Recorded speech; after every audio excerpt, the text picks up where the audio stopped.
Hello बच्चा party, नमस्कार। मैं सुनील वर्मा आप सभी का ज्ञान सिंधु कोचिंग क्लासेस में तहे दिल से स्वागत करता हूं। बच्चों, मैं उम्मीद करता हूं कि आप सभी लोग स्वस्थ होंगे, मस्त होंगे। अभी अभी आप कक्षा 8 पास करके आए हैं, तो 9th में आकर बच्चों आप लोगों ने एडमिशन लिया है। क्योंकि आप कक्षा 8 में थे तो कक्षा 8 का पेपर बिल्कुल अलग था, उसका पैटर्न अलग था, उसके क्वेश्चन अलग थे। यहाँ तक कि आप सभी को एक ही सामाजिक विज्ञान की किताब पढ़ाई जा रही थी, उसमें अलग अलग पोर्शन थे, लेकिन जितने 9th में पोर्शन है यानी 4 पोर्शन है, उतने आपकी बुक में पोर्शन नहीं थे। ठीक, तो आप सभी को अभी बहुत अच्छे से इस किताब के बारे में जानकारी प्राप्त नहीं हुई है, तो इसलिए बच्चों मैं थोड़ा पहले बता देता हूं कि 9th में आप सभी के लिए 4 पोर्शन हैं, जिनमें से एक भूगोल है, एक इतिहास है, एक नागरिक शास्त्र है, एक अर्थशास्त्र है। ठीक, तो आप सभी को सबसे पहले बच्चों समझना होगा कि मॉडल पेपर ये कैसा है, हमको कैसे क्वेश्चन देखने को मिल सकते हैं और हमको कॉपी कैसे लिखना है। इन सब चीज़ों को लेकर आपके मन में कहीं ना कहीं डाउट होगा।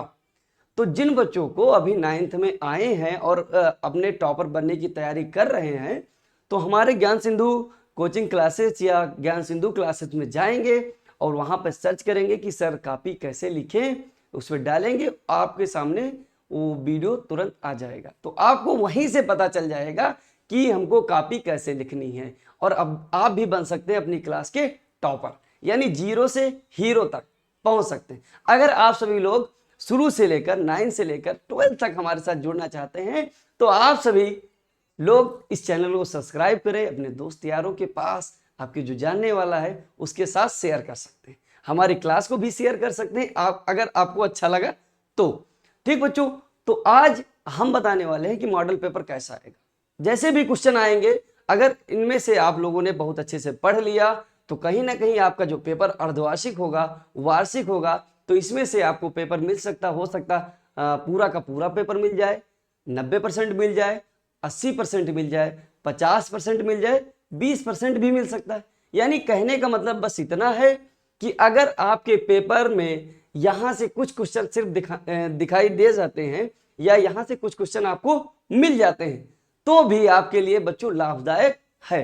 तो बस इतना ही कहना है कि बच्चों आप लोग अच्छे से पेपर को मैं जब कराऊंगा तो आप अच्छे से जो पॉइंट होंगे, जो फैक्ट होंगे, वो आप नोट करते रहेंगे। ठीक है, तो आओ बच्चों, समय को बर्बाद ना करते हुए और क्या करते हैं, पेपर को स्टार्ट करना शुरू स्टार्ट करते हैं। अर्धवार्षिक मॉडल पेपर है 25-26 का सामाजिक विज्ञान की। क्योंकि बच्चों हमारा चेहरा जैसे ही आप देखते होंगे तो तुरंत समझ में आ जाता हो कि ये तो टीचर जो है सामाजिक पढ़ाने वाला है ना। इसके पहले भी आप लोगों ने बहुत सारा प्यार दिया है और वीडियो को मेरे देखा है, लाइक भी किया, कमेंट भी किया है। तो मैं उम्मीद करता हूँ कि बहुत सारा प्यार इस क्लास में भी देंगे और मॉडल पेपर को भी बहुत अच्छे से समझेंगे। आप सभी को बच्चों पहले पता है कि यहाँ का जो पूर्णांक होता है, 9th में जब आप पहुंच जाते हैं तो जो पेपर का पूर्णांक होता है, हालांकि बच्चों 100 नंबर का होता है, लेकिन प्रैक्टिकल में 30 नंबर आपको दे दिए जाते हैं। ठीक है, लेकिन आपको थ्योरिकल जो पोर्शन होता है बच्चों तो 70 नंबर का होता है। आप लोग जब कक्षा 8 में थे तो 100 नंबर का पेपर आता था, तो आप लोगों ने 100 नंबर में ही अपना पेपर किया होगा। जब कक्षा 8 में वार्षिक पेपर दिया होगा तो 100 नंबर में अपना पेपर किया होगा। अब 9th में आ गए तो उसका पैटर्न चेंज हो गया है, तो आपको अब क्या करना पड़ेगा बच्चों, 70 नंबर में लिखना होगा। 30 नंबर आपका प्रैक्टिकल आपके स्कूल तरफ से दे दिए जाते हैं, जो आपका सब्जेक्ट टीचर होता है। ठीक बच्चा, और समय की बात करें तो सभी विद्यालयों का समय अलग अलग होता है। यहाँ पे समय दिखाया गया 2.5 घंटे, यानी 2 घंटे 30 मिनट। ठीक है, कुछ निर्देश दिए गए हैं, तो निर्देश को देखना बहुत ज्यादा जरूरी है। निर्देश बच्चों बताया है कि सभी प्रश्न अनिवार्य हैं। जैसा कि आप सभी लोगों ने जब पेपर देखा होगा, कोई भी पेपर देखते होंगे, तो उसमें लिखा मिलता है कि ये प्रश्न, जो सभी प्रश्न है, सभी क्या है, अनिवार्य हैं, और स्वच्छता पूर्वक पेपर को हल करें। तो आप लोग बहुत सारे बच्चे स्वच्छता पूर्वक हल भी कर रहे होंगे, क्योंकि मेरे लाल, मेरे पीले, मेरे हरे, मेरे नीले, इन सब चीजों का क्या करते हैं, ध्यान रखते हैं। ठीक, और बताया बच्चों, खंड जो का है, पेपर हमारा 2 खंडों में विभाजित होता है, एक होता है का और दूसरा होता है खा। तो जो का खंड होता है वो बच्चों 20 नंबर आ जाते हैं ऑप्शन के लिए। आप सिर्फ यही सब्जेक्ट नहीं, बल्कि हिंदी है, इंग्लिश है, मैथ है और सामाजिक विज्ञान है, जो भी बच्चे सब्जेक्ट हैं आपके सिलेबस में, उसमें सभी 20 जितने भी सब्जेक्ट हैं उनमें सभी में 20 नंबर के लिए क्वेश्चन रख दिए जाते है। तो खंड का होगा और खंड खा होगा। तो खंड का में हम देखेंगे तो 20 नंबर के क्वेश्चन आते हैं जो बच्चों ओमार पे सॉल्व करने होते हैं। ये एक आपको विद्यालय की तरफ से ओमार सीट दी जाती है ना, ओमार सीट। उस पर आपको क्या करना होता है बच्चों, गोले को भरना होता है। गोला करने में इसके पहले जब कक्षा 7-8 में होंगे तो बहुत ज्यादा गोला करते होंगे, है ना। तो यहाँ पर भी आपको क्या करना है, गोला करना है, लेकिन एक व्यवस्थित ढंग से करना है, कोई गलत तरीके से नहीं करना है। ठीक है, बताए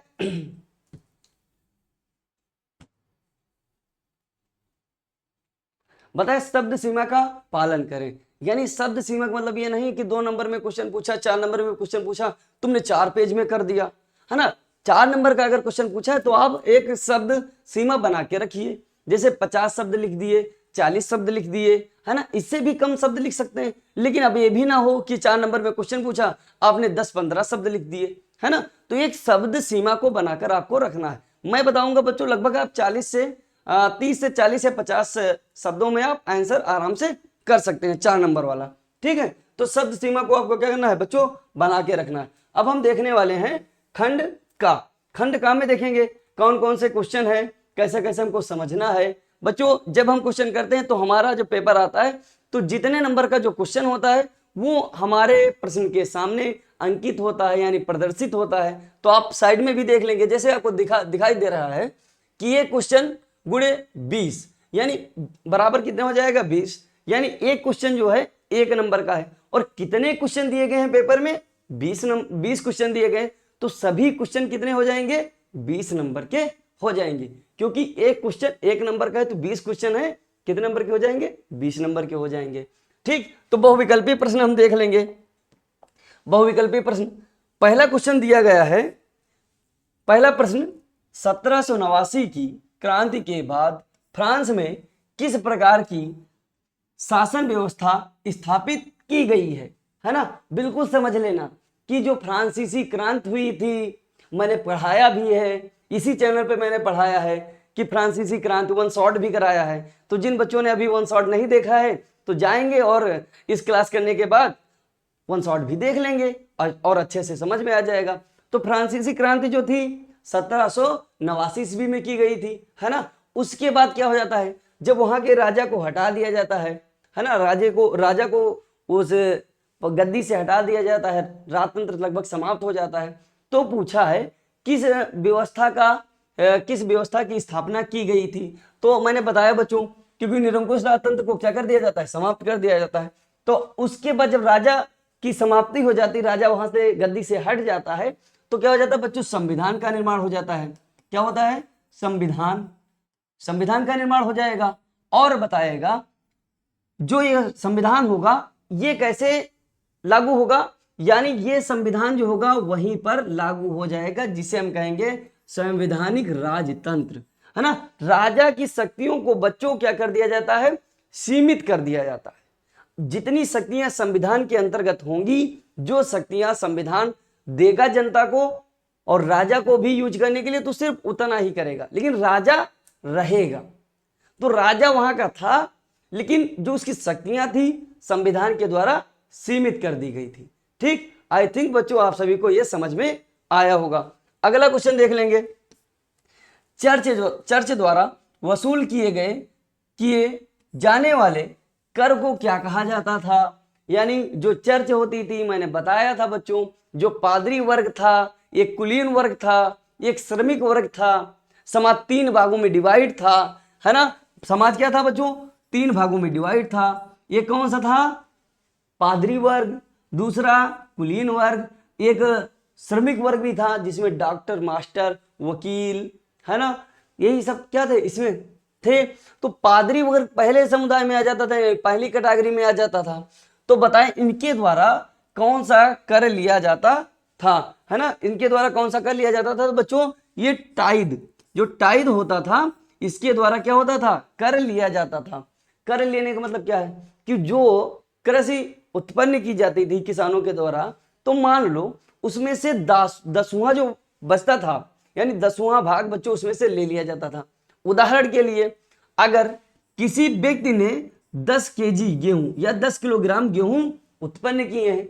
तो जो पादरी वर्ग था या जो चर्च थी उसमें से कितना उनको देना पड़ता था, उसमें से बच्चों 1 किलो यानी 1 केजी जो गेहूं होता ये किसको देते, ये देते पादरी को यानी चर्च को।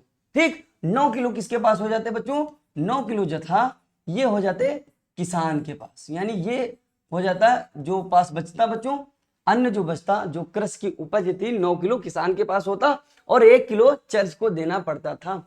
इसी को कहा जाता था टाइद। ठीक है, अगला क्वेश्चन देखेंगे, चेका क्या था, है ना, इंपॉर्टेंट है बच्चों। चेका क्या था, चेका सेना की टुकड़ी थी, नहीं। जब बच्चों रूसी क्रांति होती है 1917 में, बोल्शेविकों के द्वारा इसकी स्थापना की जाती है। बोल्शेविक जो लोग थे ये अपने विरोधियों को उठा के जेल में बंद करने के लिए, उनको उनके विद्रोह को दबाने के लिए इस पुलिस का गठन किया जाता है, जिसको कहा जाता था विशेष पुलिस दस्ता, है ना, या फिर कह सकते हैं गुप्त पुलिस संगठन। ठीक, तो इसका नाम अन्य भी दिखाई दे सकता है, मान लो आपके पेपर में बच्चे दूसरे तरीके से भी आ सकता है, जिसे हम कहते थे गुप्त पुलिस संगठन कहें या विशेष पुलिस दस्ता कहा जाता था। ठीक है, अब बोल्शेविकों ने अपने विरोधियों को बच्चों समाप्त करने के लिए या उनको हटाने के लिए इस पुलिस की इस संगठन का क्या किया था बच्चों, जो है इस संगठन को बनाया था। अगला देखते हैं, अगला बताया है, अगला क्वेश्चन जो है, अगला क्वेश्चन बताया है विश्व में साम्यवादी शासन की स्थापना सर्वप्रथम किस देश में हुई, है ना। साम्यवादी शासन की जो स्थापना थी किस देश में पूछा है बच्चों, तो आप सभी को पता है कि साम्यवादी सरकार कहाँ हुई थी, तो बच्चों जो रूसी क्रांति हुई थी तो वहीं से तो शुरुआत हुई थी, है ना। तो इसका आंसर हो जाएगा, चौथे का आंसर कौन सा हो जाएगा, रूस। रूस में साम्यवादी सरकार की स्थापना होती है। अगला पांचवा, इंग्लैंड में समाज का जनक किसे कहा जाता है, यानी इंग्लैंड में समाजवाद का जनक किसे कहेंगे, है ना। ये आपके लिए बहुत ज्यादा इंपॉर्टेंट क्वेश्चन हो जाएगा। यानी समाजवाद मतलब बच्चों क्या होता है, ऐसे व्यक्ति जो क्या करते हैं अपने समाज के हित के बारे में सोचते हैं। तो एक कौन सा व्यक्ति था जो समाज के बारे में बहुत अच्छे से सोच रहा था, तो आपको गा आंसर इसमें दिख रहा है, रॉबर्ट ओवन। कौन सा था, रॉबर्ट ओवन नाम का एक व्यक्ति था, ये समाजवाद का संस्थापक या शुरुआत करता है या जनक माना जाता है। अब अगला क्वेश्चन देखेंगे बच्चों, छठा क्वेश्चन, छठा क्वेश्चन की बात करेंगे, भारत की मानक समय यामोत्तर किस स्थान से होकर गुजरती है, यानी ये पूछ रहा है कि भारत की मानक समय रेखा कहां से होकर गुजरती है, किस रास्ते होकर गुजरती है, और जो राज्य है वहां पर प्रॉपर कौन सा स्थान है। तो बच्चों इसमें इलाहाबाद दिखाई दे रहा है, मुंबई, इंदौर, मिर्जापुर। तो आप लोगों ने अगर चैप्टर पढ़ा है भारत की स्थिति एवं विस्तार, है ना, लेसन नंबर 1 भूगोल का पहला चैप्टर है, उसी का एक क्वेश्चन है। तो जो बच्चों पढ़ता है उत्तर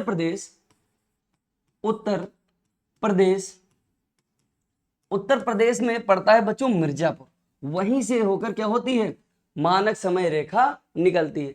अच्छा बच्चों पूछ लीजिए कितनी डिग्री है इसका, यानी कितनी डिग्री से होकर निकलती है, तो 82.5 डिग्री से, है ना, 82.5 डिग्री।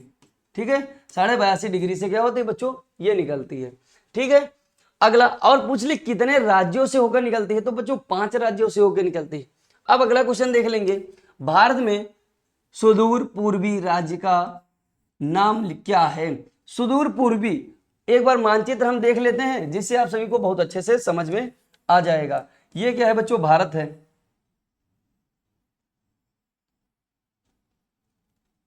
ये भारत है ना। तो यहां पर बताया है सुदूर पूर्वी।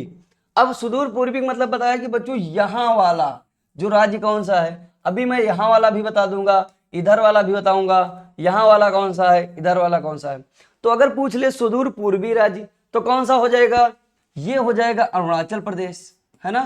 कौन सा हो जाएगा बच्चों, अरुणाचल प्रदेश हो जाएगा, ये अरुणाचल प्रदेश हो जाएगा। अगर भारत का उत्तर पूर्वी राज्य पूछ लेता है उत्तरी राज्य कौन सा है जो सबसे उत्तर में पड़ता है ना, तो हिमाचल प्रदेश हो जाएगा। कौन सा हो जाएगा? हिमाचल प्रदेश। अब कुछ बच्चे सोच रहे होंगे कि सर हिमाचल प्रदेश नहीं, लद्दाख भी है, जम्मू कश्मीर भी है।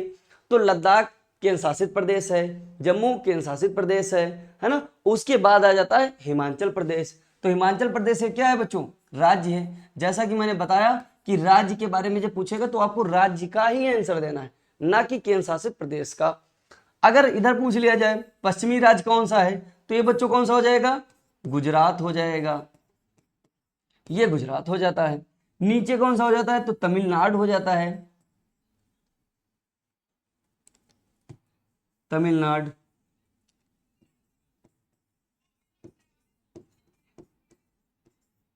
तमिलनाडु हो जाएगा। ठीक है, तो यहां से आप सभी को बहुत अच्छे से समझ में आ गया होगा। तो इसमें से कौन सा आंसर हो जाएगा? का, यानी क्वेश्चन नंबर जो 7 है उसका का हो जाएगा सही। 8वां क्वेश्चन है पूर्वी घाट का सर्वोच्च शिखर कौन सा है? पूर्वी घाट का, अब पूर्वी घाट आपको पता होना चाहिए। ये वाला जो भाग दिख रहा है इसको हम कहते हैं बच्चों पश्चिमी घाट, इसको कहेंगे पश्चिमी घाट। और इधर वाला जो भाग दिख रहा है ये वाला, इसको कहते हैं कौन सा? पूर्वी घाट। ठीक है, तो इसमें पूछा पूर्वी घाट की सबसे ऊंची चोटी यानी सबसे ऊंचा शिखर कौन सा है? तो अन्नामुडाई, ये कहाँ है बच्चों? केरल की है, केरल है ना। अन्नामुडाई जो पर्वत श्रेणी है या चोटी कह सकते हैं, ये कहाँ है? केरल में स्थित है। ये केरल में हो जाएगी, ये वाली केरल में हो जाएगी। ठीक, अगला होता है कंचनजंगा। बच्चों ये तो आप जानते ही हैं कि सिक्किम में है, ये सिक्किम। महेंद्रगिरी ये बच्चों उड़ीसा में हो जाती है ना। तो ये क्या हो जाएगी?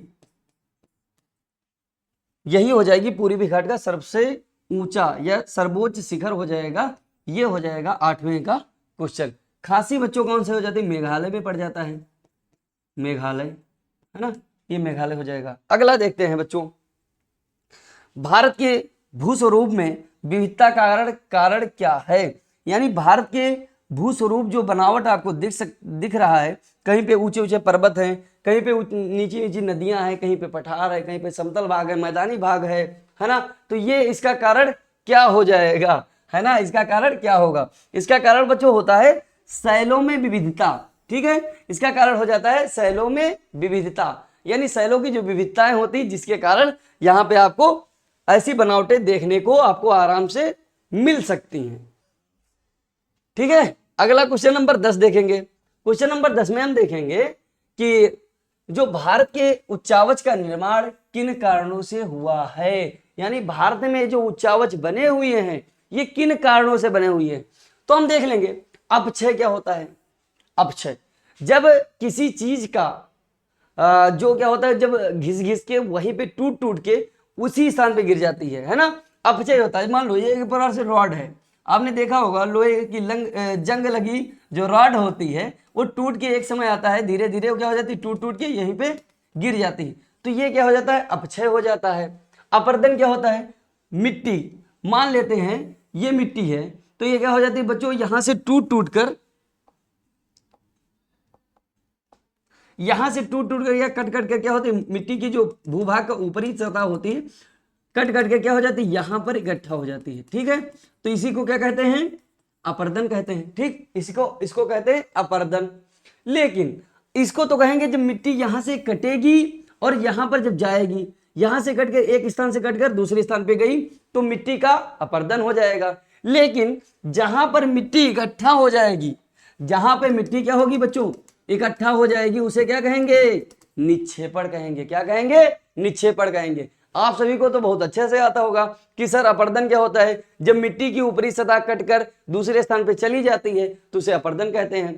निक्षेपण क्या होता है? जब मिट्टी एक स्थान से कटकर दूसरे स्थान पर इकट्ठा हो जाती है, जिसे हम कहते हैं निक्षेपण, इसे हम कहते हैं निक्षेपण। ठीक है, तो ये आप सभी को बहुत अच्छे से समझ में आया होगा। अगर समझ में आया तो एक बार कमेंट करके जरूर बताएंगे कि अच्छा लग रहा है, जो क्लास ये चल रही है आपको अच्छी लग रही है या नहीं लग रही है, समझ में आ रहा है कि नहीं आ रहा है, आपने क्लास को लाइक किया है कि नहीं किया है, ये सब बच्चे कर दिया करो। ठीक है, आगे अगला हम क्वेश्चन देखेंगे, वह सिद्धांत जिसके अनुसार पृथ्वी की परपटी 7 बड़े भूखंडों में बटी है। यानी वो सिद्धांत कौन सा है जिसके अनुसार पृथ्वी क्या है 7 महाद्वीपों में टूट गई है। तो आप सभी ने बहुत अच्छे से पढ़ा होगा कि सर ये ऑप्शन जो हो जाता है, तीसरा सा दिख रहा है, चमक रहा है, जो मुझको बार बार आकर्षित कर रहा है, ये कौन सा हो जाएगा, ये तीसरा ऑप्शन हो जाएगा, जिसका नाम क्या है, प्लेट विवर्तनिकी का सिद्धांत। तुमको तो बहुत सारी चीजें आकर्षित करती हैं, लेकिन उधर नहीं जाना है, आपको प्लेट विवर्तनिकी की तरफ आ जाना है ना, तो आपको बहुत अच्छे से समझ में आ जाएगा। अगला क्वेश्चन, वह शासन प्रणाली जिसमें सत्ता एक व्यक्ति दल के हाथों में हो। जब कोई व्यक्ति के हाथों में शक्तियां आ जाती हैं, अपने हाथों में ले लेता है ना, तो क्या उसे हम क्या कह सकते हैं, हाँ उसे क्या कह सकते हैं बच्चों, अधिनायकवाद कहते हैं। अधिनायकवाद या तानाशाही सरकार कह सकते हैं। जब तानाशाह बन जाता है, जब कोई लोकतंत्र से निकलकर अपने संविधान को समाप्त करके, लोकतंत्र को समाप्त करके, संसद को समाप्त करके, जब बिल्कुल लोकतंत्र का नाम निशान मिटा देता है और सभी शक्तियों को अपने हाथों में ले लेता है, उसे हम कहते हैं तानाशाही सरकार, अधिनायकवाद, है ना बच्चों। उदाहरण के तौर पे हम देखेंगे चीन, उत्तरी कोरिया, ये सभी कौन से देश हैं बच्चों, अधिनायकवाद वाले देश कहलाते हैं। ठीक है, लोकतंत्र आपको पता है कि जहां पर लोगों का शासन होता है उसे हम कहते हैं लोकतंत्र। ठीक है, तो ये सभी आप सभी को बहुत अच्छे से समझ में आ गए होंगे। क्वेश्चन नंबर 13 हम देखेंगे,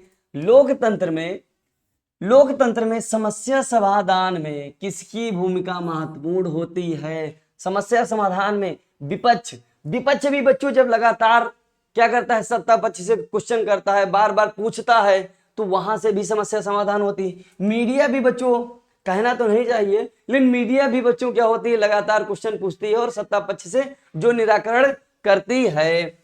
सत्तारूढ़ी दल, है ना, ये भी सब बच्चों क्या होता है, इनमें से आसन हो जाएगा ये सभी सही। ठीक है, इसमें से क्या हो जाएंगे, सभी सही हो जाएंगे। क्वेश्चन नंबर 14 देखेंगे। क्वेश्चन नंबर 14 क्या हो जाता है, क्वेश्चन नंबर 14, निम्न में से कौन सी भारतीय संविधान की विशेषता नहीं है। निम्न में से बताया है कौन सी भारतीय संविधान की विशेषता नहीं है। बच्चों आपको पता है कि लोकतांत्रिक गणराज्य है भारत, यहाँ सभी को अधिकार है, सभी को बोलने का अधिकार है, सभी को गाने का अधिकार है, सभी को खाने का अधिकार है, सभी को यहाँ तक कि बच्चे घूमने का भी अधिकार है। तो ये क्या हो जाएगा, ये सब किसमें पॉसिबल है, लोकतंत्र में। संसदीय सरकार बच्चों है ही है, आप सभी को पता है, लेकिन ये आपको बार बार जो दिख रहा है रेड कलर से, ये इसका ऑप्शन हो जाएगा।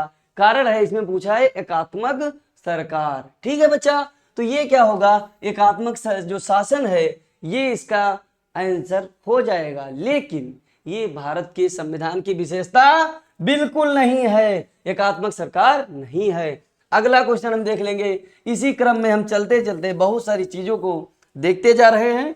क्वेश्चन नंबर 15, भारतीय संविधान में कुल अनुच्छेद कितने हैं।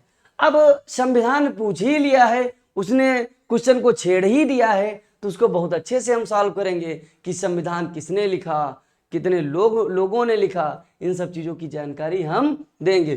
तो बताया है भारतीय संविधान में कुल कितने अनुच्छेद थे, तो आप सभी को पता है बच्चा कि भारतीय संविधान में कितने अनुच्छेद थे, 395 थे। आप देखिए इधर उधर नहीं देखना है, तो आपको क्या पता चलेगा कि सर जब संविधान बनाया गया था तो उसमें 395 अनुच्छेद थे, है ना, 8 अनुसूचियां थी, है ना, इस तरह के जो भी थे भाग इसमें शामिल कर दिए गए थे। ठीक है, अगला हम देखेंगे क्वेश्चन नंबर 16, भारतीय संविधान कैसा है, खट्टा है, मीठा है, तीखा है, ये सब कुछ नहीं है। ये पूछा है इसकी प्रकृति कैसी है, ये हमको शक्तियां किस हिसाब से देता है, कठोर पूर्ण है, लचीला है ना, सरल स्वभाव का है कि क्रुद्ध स्वभाव का है। तो आप देखेंगे कहीं कहीं पे लचीला हो जाता है, कहीं कहीं पे कठोर हो जाता है, तो ये ऑप्शन कौन सा हो जाएगा, गा वाला हो जाएगा। ठीक है बच्चा, ये सब कैसे ऑप्शन हो जाएंगे, जो ऑप्शन इसमें का दिख रहा है क्वेश्चन नंबर 16, इसका ऑप्शन हो जाएगा गा। ठीक है, तो ये क्या हो जाता है बच्चों, कभी कठोर होता है, कभी लचीला हो जाता है। इन सब चीजों को आपको बहुत ध्यान से समझना है। क्वेश्चन नंबर 17 हम देख लेंगे। तो क्वेश्चन नंबर 17 में क्या बताया है? क्वेश्चन नंबर 17 में ज्यादा कुछ तो नहीं बताया है, लेकिन आपके समझने लायक जरूर बताया है। शिशु मृत्यु दर 1951 में 147 थी, 2010 में कितनी रह गई? यानी बताया है कि 1947 में लोग कितने मर रहे थे, यानी लोग नहीं, सॉरी, बच्चे जो शिशु होते हैं, जो कम उम्र के होते हैं, 1 साल के अंदर होते हैं, उनकी जो उम्र होती है 1 साल के अंदर होते, महज कुछ महीने की होती हैं। 1951 में देखें तो कितने कितने बच्चों की मृत्यु हो जाती थी? 147। वहीं 2010 में कितनी रह गई बच्चों? 47 रह गई है। कितनी रह गई है? 47 रह गई है। क्वेश्चन नंबर 18 में देखेंगे, मानव पूंजी में निवेश से बदले में क्या मिलता है? जब मानव पूंजी में हम निवेश करते हैं पूंजी को, है ना, उसमें क्या, उसके बदले हमको क्या मिलता है बच्चों? उच्च आय मिल जाती है। क्या मिल जाती है? उच्च आय, आपको पैसा मिल जाता है ना। तो इन सब चीजों के बारे में आपको पता होना चाहिए। बिहार की कुल जनसंख्या का कितना % गरीबी रेखा से नीचे है ना? तो कितना % है बच्चों? 33.74% है। ठीक है बच्चा, तो ये आप सभी को क्या करना है? बहुत अच्छे से नोट करते रहना, समझते रहना, स्क्रीनशॉट भी लेते रहना है। ठीक है बच्चा, तो इन सब चीजों को आपको ध्यान में रखना है। अगला, बिहार में गरीबी समाधान हेतु आवश्यक है। क्या आवश्यक है? देख लेंगे। कृषि विकास बहुत ही ज्यादा इंपॉर्टेंट है, ये बहुत ज्यादा इंपॉर्टेंट है कृषि विकास। जल प्रबंधन बहुत इंपॉर्टेंट है बच्चा, है ना। निवेश, ये निवेश का मतलब क्या है? जब व्यापारी लोग पैसा लगाते हैं, कंपनियां खोलते हैं और बहुत बड़े क्षेत्र पर कंपनियों को खोलते हैं, तो उसको कहते हैं निवेश। तो निवेश करने की भी हो सकता है। इसमें दिख रहा है ये सभी, है ना, ये क्या हो जाएंगे? ये सभी। यानी अब हम बच्चों सभी क्वेश्चनों को कर चुके हैं, आप लोगों ने बहुत अच्छे से समझ लिया है, शायद नोट भी कर लिया होगा, और कुछ हमारे प्यारे प्यारे से गोलू मोलू से बच्चे जो होंगे वो स्क्रीनशॉट वगैरह भी कर लिए होंगे, क्योंकि वो कहीं ना चल रहे होंगे, कहीं बैठे होंगे, लेकिन तब भी क्लास कर रहे होंगे, है ना। तो बहुत सारे बच्चों ने स्क्रीनशॉट भी किया होगा और लिखा भी होगा।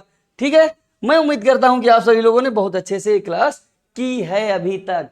तो एक बार जरूर बताएंगे कि इन क्वेश्चनों में से आपको कितने क्वेश्चन पहले से आते थे, और अगर लगातार आप लोगों ने मेरी क्लास देखी तो मैं बच्चों 0 से हीरो बनाने में बस कुछ ही समय लूंगा। कुछ ही समय मतलब नहीं कुछ सेकंड नहीं, अरे कुछ समय मतलब बच्चे जब तक मैं पढ़ाऊंगा आप हमारी क्लास करते रहिए, है ना। ठीक, अब हम देखेंगे खंड खा। मैंने बताया था खंड का होगा और फिर खंड खा होगा, तो खंड खा में हम देख लेंगे। अब ये क्वेश्चन अब आपको ही करने होंगे, मैं सिर्फ पढ़ के बताऊंगा, आपको स्क्रीनशॉट भी लेना है। लघु उत्तरीय प्रश्न जो 3 अंक शब्द सीमा जो होती है 80 बताया है, तो मैंने बताया था 40-50 समथिंग हो जाए, है ना। तो इसमें बताया है नेपोलियन बोनापार्ट के पतन के प्रमुख कारण क्या थे, है ना। ये युद्ध बहुत करता था, लोगों को जबरन उठा के सेना में भर्ती कर लेता था, है ना, महिलाओं के अधिकार को छीन लेता, तो बहुत सारे इसने परिवर्तन किए थे, तो आपको ये लिख लेना है, समझना है। रूस की 1917 की क्रांति के 2 राजनीतिक कारण क्या थे, ठीक, ये भी आपको लिखना है।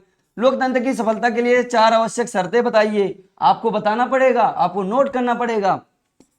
संविधान की प्रस्तावना की विशेषताओं का उल्लेख कीजिए। जब प्रस्तावना बच्चे हम पढ़ते हैं सिविक्स का दूसरा लेसन संविधान का निर्माण, वहां आपको प्रस्तावना के बारे में पढ़ाया जाता है। तो आप सभी को क्या करना है बच्चों, इन क्वेश्चनों का एक प्रकार से स्क्रीनशॉट रख लेना है, और आपको क्या करना है, धीरे धीरे अपने स्कूल में होमवर्क करके अपने कॉपी पर सॉल्व करके रख लेना और उनको पढ़ते रहना, क्योंकि आपके नंबर बढ़ाने में इनका महत्वपूर्ण योगदान होने वाला है।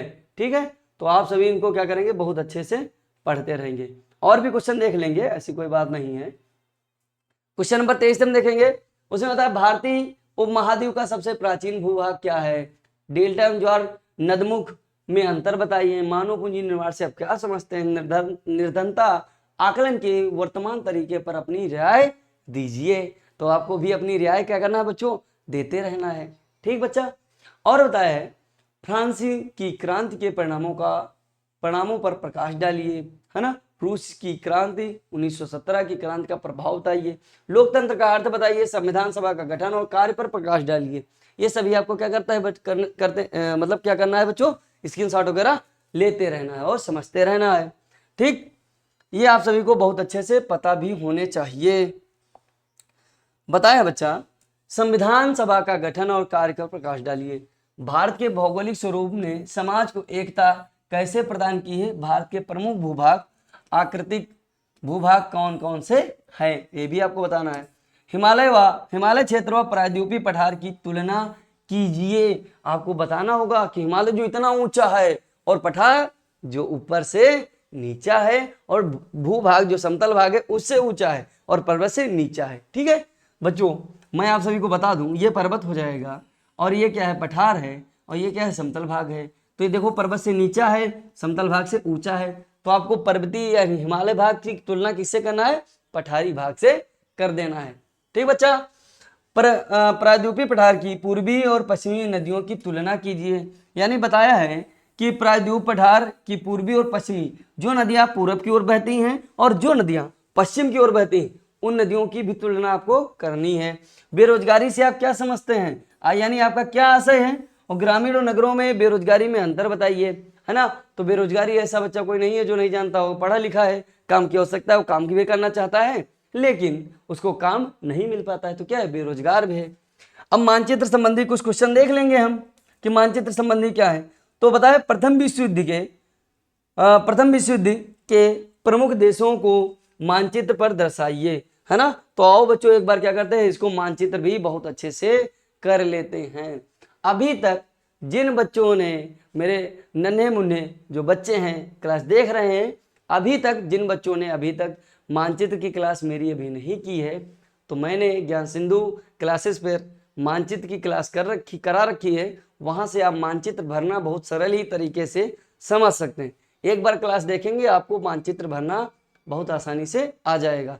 ठीक है, तो अब हम देखेंगे बच्चों जो प्रथम विश्व युद्ध के प्रमुख देशों के जो देश थे उनको मानचित्र पर हम क्या करेंगे? प्रदर्शित करेंगे। जैसे इसमें पूछा है कौन कौन से देश पूछा है? जर्मनी हो जाएगा, ऑस्ट्रिया हंगरी हो जाएगा, फ्रांस हो जाएगा और ब्रिटेन हो जाएगा, है ना। तो यहां पर हम देख लेंगे, ये जो आपको दिख रहा है, क्या दिख रहा है? ये आपको दिख रहा है विश्व का मानचित्र। क्या दिख रहा है? विश्व का मानचित्र। तो ये जो भाग दिख रहा है इसे हम कहते हैं ग्रेट ब्रिटेन। क्या कहेंगे बच्चों? ब्रिटेन कहेंगे। इसे हम कहते हैं ब्रिटेन कहेंगे या ग्रेट ब्रिटेन कहेंगे। ठीक है, ये जो भाग आपको दिख रहा है, ये जो भाग आपको दिख रहा है। दूसरा कौन सा पूछा है? दूसरा भाग जो पूछा है, दूसरा पूछा है ऑस्ट्रिया हंगरी, फ्रांस,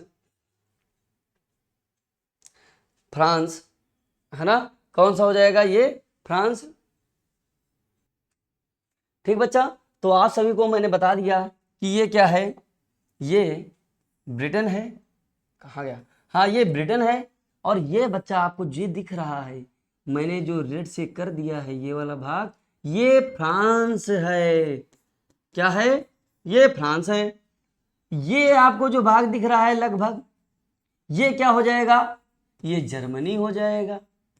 ठीक, ये जर्मनी भाग हो जाएगा। ये मैंने अभी बताया था, ये क्या है? ब्रिटेन है, ये ब्रिटेन है। ठीक, ये वाला जो भाग आपको दिख रहा है इसे कहते हैं ऑस्ट्रिया, ऑस्ट्रिया हंगरी। ठीक है, इसे कहते हैं बच्चों ऑस्ट्रिया हंगरी। तो मैंने विश्व के मानचित्र पर इनको प्रदर्शित कर दिया है कि ये सभी देश विश्व के मानचित्र पर प्रथम विश्व युद्ध में ये सभी देश क्या हुए थे बच्चों? शामिल हुए थे। अब हम भारत के बारे में भी देख लेंगे, आप लोग स्क्रीनशॉट ले लेना, है ना। अब हम भारत के बारे में देखने वाले हैं। अब भारत के बारे में देखो बच्चा क्या पूछा है ना। भारत के बारे में देखते हैं एक बार क्या पूछता है। बताया है नर्मदा नदी, ताप्ती, गोदावरी, बूलर झील, सांभर झील। तो हम सबसे पहले नर्मदा नदी देख लेंगे, है ना। नर्मदा नदी, नर्मदा नदी आपको पता ही है कि नर्मदा नदी जो है मध्य प्रदेश की अमरकंटक, है ना, अमरकंटक से निकलती है। जो नर्मदा नदी है, ये नर्मदा नदी क्या होती है बच्चों? ये क्या होती है? इसी तरीके से यहां से निकल जाती है। कहां से निकलती है? तो ये मध्य प्रदेश, मध्य प्रदेश के अमर कंटक से निकलती है। ठीक है, अगली नदी कौन सा पूछा था बच्चों? ताप्ती भी पूछा था, है ना। ताप्ती भी पूछा है कि ताप्ती कहां से निकलती है। तो ताप्ती भी बच्चों कहां से निकलती है? मध्य प्रदेश से ही निकलती है। ताप्ती जो नदी है कहाँ से निकलती है? मध्य प्रदेश से ही निकलती है। ठीक, अगली पूछा है गोदावरी। तो गोदावरी बच्चों कहाँ से निकलती है? महाराष्ट्र निकलती है, महाराष्ट्र निकलती है ना। और क्या होती है? ये महाराष्ट्र से निकलती है बच्चों। कौन सी नदी? गोदावरी नदी निकल जाती है। ठीक, अगला पूछा है कि वुलर जो झील है, वुलर झील है ना, वुलर झील कौन सी है? पता है वुलर जो झील है ये कहाँ स्थित है? तो वुलर झील बच्चों क्या हो जाती है? ये जम्मू कश्मीर में स्थित हो जाती है। वुलर झील,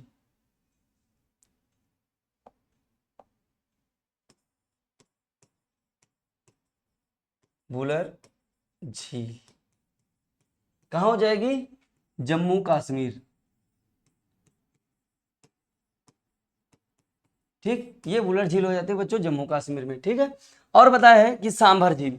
तो सांभर झील बच्चों हम बता देते हैं, है ना। अगर सांभर झील बताएं तो सांभर झील कहाँ स्थित हो जाएगी? राजस्थान में हो जाएगी सांभर झील। सांभर झील कहाँ हो जाएगी बच्चा? राजस्थान में, राजस्थान में हो जाएगी। ठीक, तो आज की क्लास में बच्चों मानचित्र जो हम महत्वपूर्ण जो क्वेश्चन थे, मॉडल पेपर आपके लिए जो कराना था और जो आपके लिए महत्वपूर्ण क्वेश्चन थे वो मैंने आज की क्लास में बच्चों बहुत अच्छे से कवर करा दिए हैं। मैं उम्मीद करता हूं कि आप सभी लोगों को बहुत अच्छे से क्लास समझ में आई होगी। ठीक बच्चा, तो आप क्या करेंगे, एक बार सभी स्माइली सेंड करेंगे जिससे हमको पता चल जाए कि सभी हमारे प्यारे से बच्चों को अच्छे से समझ में आ गया। ठीक है, मिलते हैं बच्चों अगली क्लास में, अगले मॉडल पेपर के साथ, अगली क्लास के साथ, है ना। और इसी तरीके से आप क्या करेंगे, हमारे साथ जुड़े रहेंगे। ओके बच्चों, मिलते हैं अगली क्लास में। धन्यवाद।